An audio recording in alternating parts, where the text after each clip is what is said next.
नमस्कार दोस्तों, आपका SMT यूट्यूब चैनल में बहुत बहुत स्वागत है। आज हम बात करेंगे कि जो रीट एग्ज़ाम है उसकी डेट शिक्षा मंत्री ने सितंबर माह में उसकी जो एग्ज़ाम है कराने के लिए बोला है। तो हम रीट से संबंधित आज कुछ टॉपिक पढ़ेंगे। हम आज से शुरू करने जा रहे हैं साइकोलॉजी को, जो कि आपके 30 नंबर की आएगी रीट पेपर में और सभी विषयों के लिए है, अनिवार्य होगी। और इसी विषय में आप अधिकतम नंबर प्राप्त कर सकते हैं। तो हम आज बात करेंगे कि जो मनोविज्ञान में जितने भी शिक्षा मनोविज्ञान हुए हैं, दार्शनिक हुए, यूनानी हुए, उनके बारे में चर्चा करेंगे और उन्होंने क्या क्या प्रयोग किया, क्या क्या सिद्धांत दिए उन्होंने, और उनका शिक्षा मनोविज्ञान में कितना महत्वपूर्ण योगदान है, उनके बारे में हम विस्तार से अध्ययन करेंगे। तो हम सबसे पहले देखते हैं दोस्तों, हम बात करते हैं अगले मनोवैज्ञानिक सिगमंड फ्राइड जो कि ऑस्ट्रिया से थे। उन्होंने मनोविश्लेषणवादी माना जाता है, उन्होंने मनोविश्लेषणवादी सिद्धांत दिया। ये उनकी पिक है, सिगमंड फ्राइड। ये सिगमंड फ्राइड की पिक है। मानव व्यवहार की मूल प्रेरणा काम है। वे मानते हैं कि मानव व्यवहार की जो मूल प्रेरणा वो क्या है? काम है। मानव व्यवहार की मूल प्रेरणा काम है। काम या लिबिडो शक्तियों का वह भंडार है जो सदैव सुखों की खोज में ही रहता है। तो काम या लिबिडो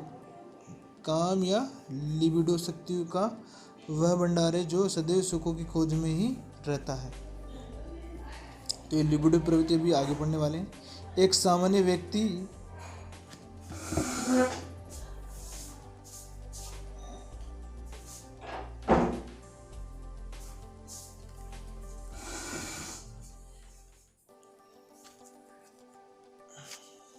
कि जो मानव व्यवहार की मूल प्रेरणा का काम है, काम या लिबिडो शक्तियों का वह भंडार है जो सदैव सुखों की खोज में रहता है। ये लिबिडो प्रवृत्ति जस्ट अभी पढ़ने ही वाले हैं। एक सामान्य व्यक्ति का व्यक्तित्व 3 कारक होते हैं। एक तो इड, जिसे इड कहते हैं, एक ईगो और एक सुपर ईगो से बनता है। जो सामान्य व्यक्ति का जो व्यक्तित्व है 3 चीज़ों से मिलकर बना, तो इड, ईगो और सुपर ईगो से। इड, ईगो और सुपर ईगो से। तो इसके बारे में भी जस्ट पढ़ने वाले हैं। इसे कहा है कि जो सिगमंड फ्राइड थे, ऑस्ट्रिया के थे, मनोविश्लेषणवाद के संस्थापक, मनोवैज्ञानिक माना जाता है इन्हें, मनोविश्लेषणवाद के संस्थापक। चेतन के बजाय इन्होंने अचेतन और अर्धचेतन को महत्व माना है। अपनी जो चेतन अवस्था, मस्तिष्क की जो अवस्था बताई है कि चेतन,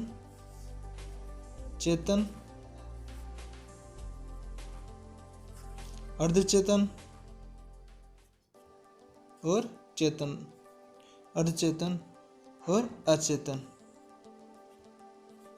अर्धचेतन। तो ये 3 अवस्था बताइए।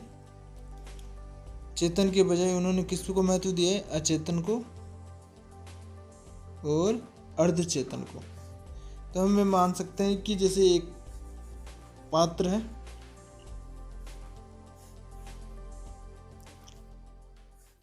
यहाँ तक पानी भरा हुआ है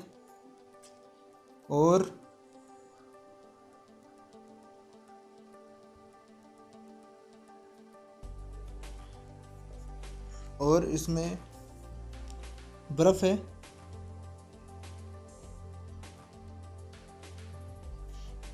तो जल के अंदर इसका 9/10 भाग डूबा हुआ है और 1/10 भाग ऊपर है। तो हमारे मस्तिष्क में भी जो 9/10 भाग है वो अचेतन का है और 1/10 भाग वो चेतन है। चेतन और अर्धचेतन का भाग है, चेतन भाग है। तब हम मान सकते हैं कि कि जो हमारी मस्तिष्क में छिपी हुई है, हमारे जो पुराने व्यवहार, हमारे जो पुरानी बातें जो हमें याद नहीं हैं, हमारी जो भूल, हमारे कुछ बातें जो हमें याद नहीं, वो सभी अचेतन में आता है। और चेतन में जो मस्तिष्क की जागृत अवस्था जो हमें अभी फ़िलहाल याद है, और अर्धचेतन जो दोनों के बीच की स्थिति होती है। तो हम मान सकते हैं कि जो चेतन है जो कभी कभी हम कोई क्वेश्चन का आंसर याद करते हैं तो फटाक से याद आ जाता है, तो अपने वो चेतन मन से आता है, चेतन मन से। और अचेतन मन यदि किसी क्वेश्चन का याद करते हैं और हमें याद ही नहीं आता है, बिल्कुल भी याद नहीं आता है, वह अचेतन मन में है। और अर्धचेतन हम किसी क्वेश्चन का आंसर याद करने की कोशिश करते हैं, लेकिन कुछ समय बाद वो अपने आप आ जाता है, तो वो उसका मतलब है कि वो अर्धचेतन में है, और वो अगर हम थोड़ा दिमाग में जोर लगाएंगे तो वो भी याद आ जाएगा। तो ये थी तीनों बात। उन्होंने लिबिडो को आधार मानकर मनोलैंगिक विकास की 5 अवस्थाएं भी बताई है,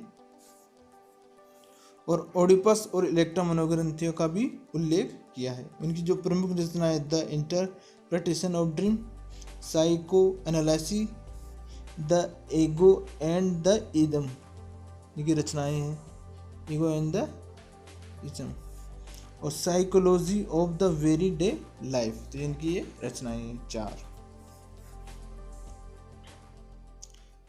और इसने सपन विश्लेषण भी किया है फ्रॉइड ने, प्रोजेक्ट के सपनों का विश्लेषण भी इन्होंने किया है, और व्यक्तित्व का पता भी लगाया। उन्होंने सपनों का विश्लेषण करके व्यक्तित्व का पता लगाया कि उसका किस व्यक्ति का व्यक्तित्व किस रूप में है। उनके सपनों का जो उनके आए किसी व्यक्ति के द्वारा आए हुए सपनों का विश्लेषण करके उनके व्यक्तित्व को वो पता लगाया है उन्होंने। ठीक है, अब जैसे ये है जो सिगमंड फ्राइड ने कौन सा सिद्धांत दिया था, मनोविश्लेषणवाद सिद्धांत। तो उन्होंने फ्राइड ने जो सर्वप्रथम मन की कितनी अवस्था बताई, मन या मस्तिष्क की 3 अवस्था बताई थी। चेतना का संबंध वर्तमान से होता है, याद रखना, चेतना का संबंध किससे होता है, हमेशा वर्तमान से होता है। और यह वह भाग है जो तत्कालीन ज्ञान से संबंधित हो, वर्तमान के ज्ञान से संबंधित हो। ठीक है, और अचेतन हमारे भूतकाल से, फ्राइड ने इसके अनुसार ये सबसे बड़ा भाग होता है, ये हमारे मस्तिष्क का, ये हमारे मन का कितना सबसे बड़ा भाग होता है, 9/10 भाग इसका ही माना जाता है। अचेतन मन का होता है जिसमें व्यक्ति की जो दमित इच्छा है, पुरानी इच्छाएं बची वो विद्यमान रहती है। और इसके साथ ही जो अचेतन है अर्धचेतन जैसे जीव का लड़खड़ाना, जवाब देते थे हमें कुछ क्वेश्चन याद नहीं होते ना उसके बारे में, परिचितों नामों को भूल जाना, कभी कभी क्या होता है हमारे परिचितों का नाम हमें याद नहीं आता। अब जो कोई 2 व्यक्ति मिलते हैं, पुराने दोस्त मिलते हैं, तो अरे तुम्हारा नाम क्या है, ऐसे पूछ के दुनिया को जोर लगाने पर वो याद आ जाता है। परिचितों के नाम भूल जाना आदि क्रियाओं को अर्धचेतन में ही माना जाता है। तो व्यक्तित्व संरचना की दृष्टि से फ्राइड ने 3 स्थितियाँ भी बताई है। व्यक्तित्व संरचना की दृष्टि से फ्राइड ने कितनी स्थितियाँ बताई है, 3 स्थितियाँ बताई है। ठीक है, एक तो थी इदम, इन्होंने क्या बताया, एक तो इदम, एक ईगो और एक सुपर ईगो। इनके बारे में देखते हैं कि इदम क्या होता है। ये इच्छाओं की जननी होती है, इससे उचित अनुचित का कोई मतलब नहीं होता। जैसे दुष्ट प्रवृत्ति का व्यक्ति, उसकी इच्छा में आए तो वो कार्य करेगा तो करेगा, मतलब हमेशा क्या देखता है कि मैं हमेशा खुश रहूं, कैसे भी करके खुश रहूं। आनंद के सिद्धांत पर रहता है ये, हमेशा किस सिद्धांत पर रहता है, आनंद सिद्धांत को मानता है ये, हमेशा आनंद सिद्धांत को मानता है। ये उचित या अनुचित के बारे में कभी नहीं सोचता, इसके अंदर विवेक होता ही नहीं, ये मान लो। ठीक है, दुष्ट प्रवृत्ति वाला। एक होता है ईगो ये क्या, वास्तविक सिद्धांत के बारे में कहते हैं, इसे वास्तविक सिद्धांत भी कहते हैं। ये हमारे व्यवहार का पर नियंत्रण करता है। इसके अंदर वास्तव माना जाए तो हमें कह सकते हैं कि इसके अंदर विवेक होता है। ये विवेक का मतलब क्या होता है, किसी चीज़ का उचित या अनुचित के बारे में सोच समझकर फैसला लेना, हम विवेक मान सकते हैं। तो इसके अंदर क्या होता है, एक तरह से हमारे व्यवहार का पर नियंत्रण होता है। ये सोचता है कि ये हमारे लिए कौन सी चीज़ हमारे लिए उपयोगी है और कौन सी हमारे लिए कठिन है, हमारे लिए उपयोगी नहीं है। तो इसमें ये वास्तविकता साथ ही हमारी इच्छा तथा वास्तविकता के बीच में ये संतुलन बनाए रखता है, वास्तविकता से जुड़ा होता है। जैसे मान लो,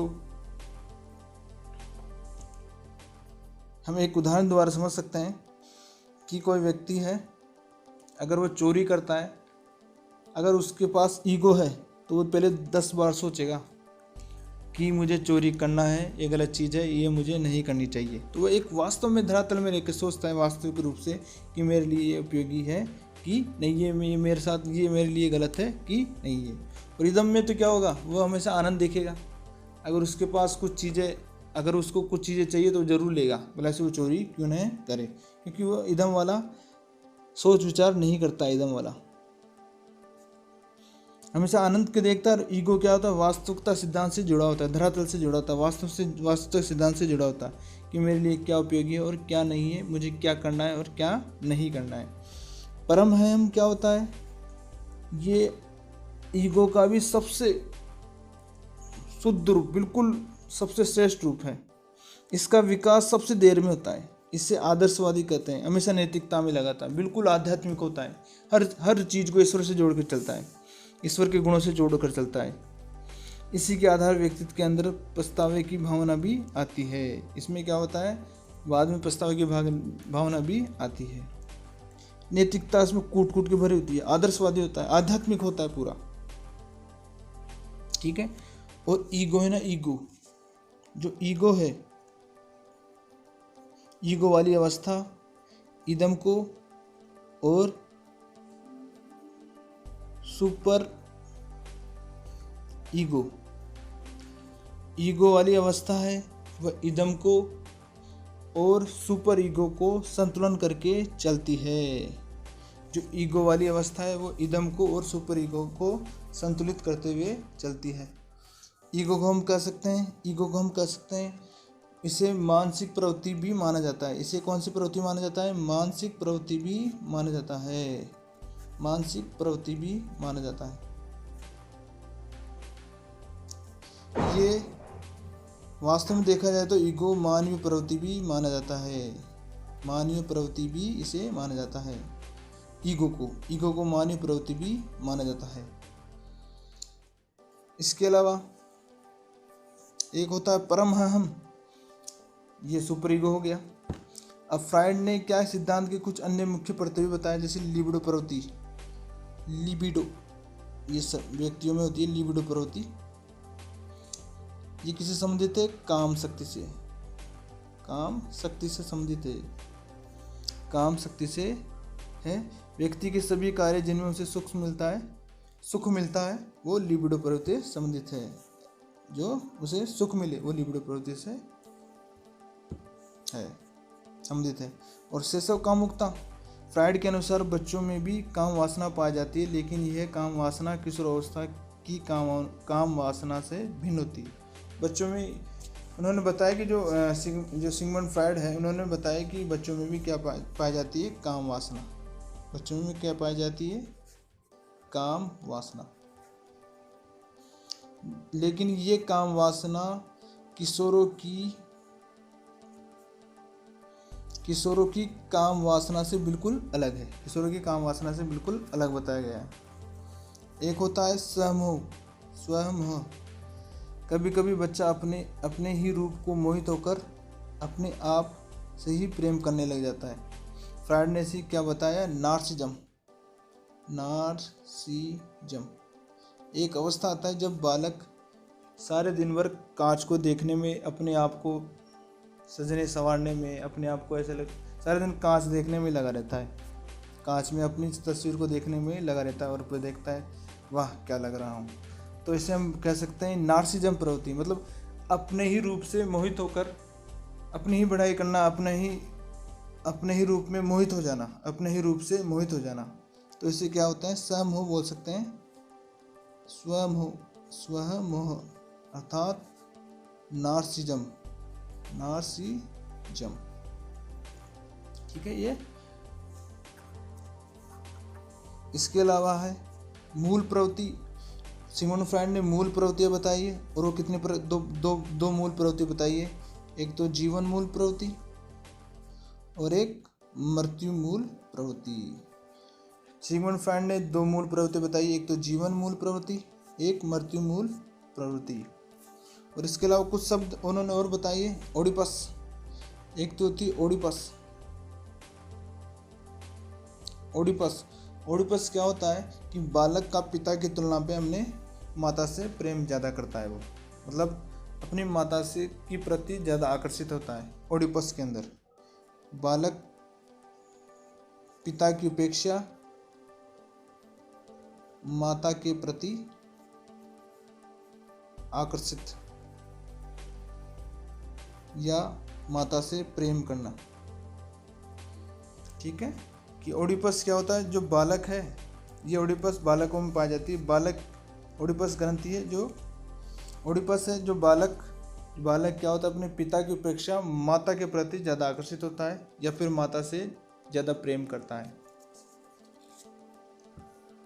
ठीक है, माता अपने बालक से ज़्यादा प्रेम करती है। इसी प्रकार होता है इलेक्ट्रा। इलेक्ट्रा ग्रंथि, ये क्या होता है, बालिकाओं में पाई जाती है। बालिका क्या होती है, माता की उपेक्षा अपने पिता को अधिक महत्व देती है, अपने पिता से प्रेम अधिक करती है। ठीक है, तो इलेक्ट्रा किस में पाई जाती है, बालिका में पाई जाती है। इसका मतलब क्या होता है कि बालिका माता की उपेक्षा अपने पिता को अधिक महत्व देती है या फिर अपने पिता से अधिक प्रेम करती है। तो ये थे सिगमंड फ्राइड के, उन्होंने जो क्या क्या मनोविज्ञान के क्षेत्र में क्या क्या उपलब्धियां प्राप्त की है। धन्यवाद।